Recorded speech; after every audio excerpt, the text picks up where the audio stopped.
What's up, everyone? Welcome to today's video. Welcome to the Video Game Fight School channel. Thank you very much for tuning in. So one of my audience members asked me a question.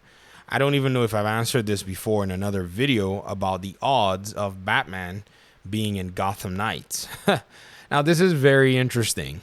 No one really knows the direction these developers want to go, and the narrative team with Gotham Knights overall. We know they want to tell a story of the Bat family, their grief, and their interaction with one another and with Gotham after the death, in quote, death of Batman.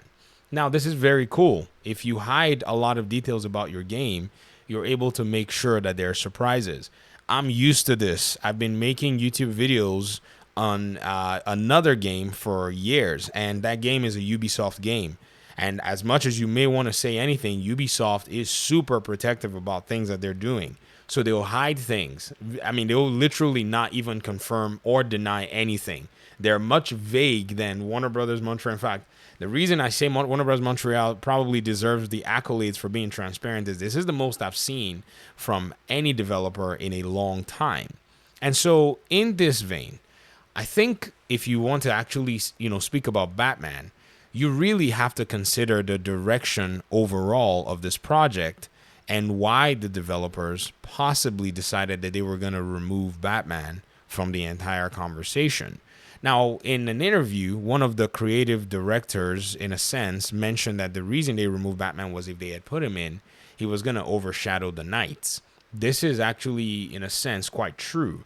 Batman is a very strong character. I mean, the character, the way, he was written, is a character that really does provide a unique story. His story is not something that you could just gloss over. You really have to grapple with it in a sense. What he's gone through, what he's faced, all of that really does make the character very interesting. And yes, it's probably a little outlandish that he's a billionaire kid or whatever it is. But if you look at the economic side of it, you'll see that it's actually quite probable that a character like him can actually exist. And this is the biggest aspect of the conversation. But then in thinking about if he's going to be maybe a post-game character or a DLC character, I think that's also another aspect that you can say brings the possibility of having him in the game. And this possibility is just going to be based on the fact that they could make a prequel type expansion or DLC that then tells a story and narrative of the way the character interacted with things before he, in quote, died, or before his mysterious demise or disappearance, whatever it is you want to call it.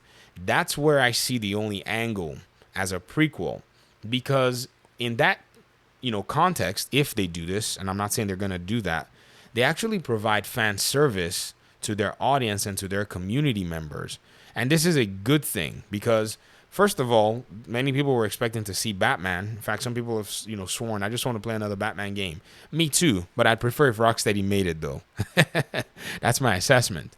And so if you really want to bring Batman into this conversation, well, then you probably have to go back and make the story all-rounded, in a sense, by saying this is what was going on in Gotham City before Batman died.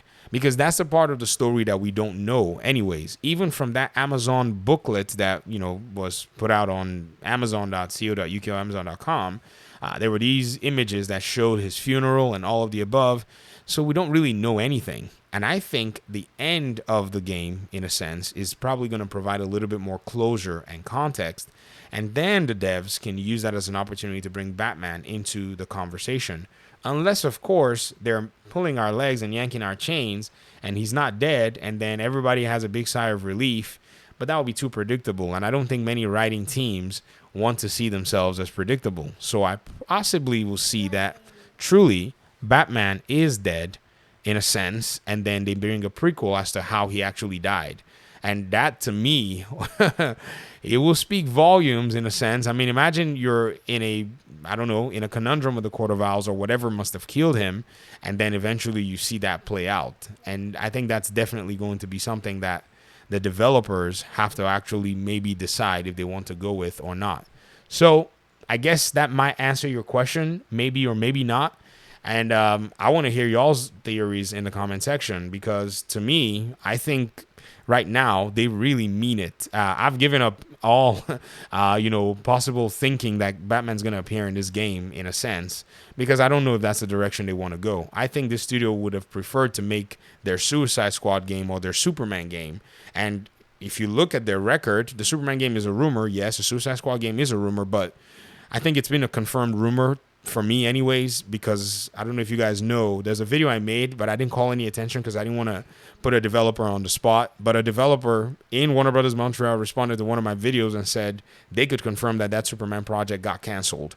So there was a Superman game going on in that studio. So if you look at their history, I don't think they really wanted to have much to do with Batman, but this game was actually kind of like, maybe the publisher said, yo, go make us a game of this nature, and they, went ahead and did that. Their bosses said so, in a sense, so they came up with a game that would fit and suit those requirements and still be able to tell their stories. So we'll see how the, entire context plays out. We'll hear more about the game overall. I'm just interested in the development journey, but that's not something we're going to be getting for a long time. NDAs and, all kinds of clauses that they would have signed will probably not give them a lot of liberty to talk about these projects. So thanks so much for watching the video. I appreciate you guys' time and audience, and hopefully we'll talk pretty soon. Peace out.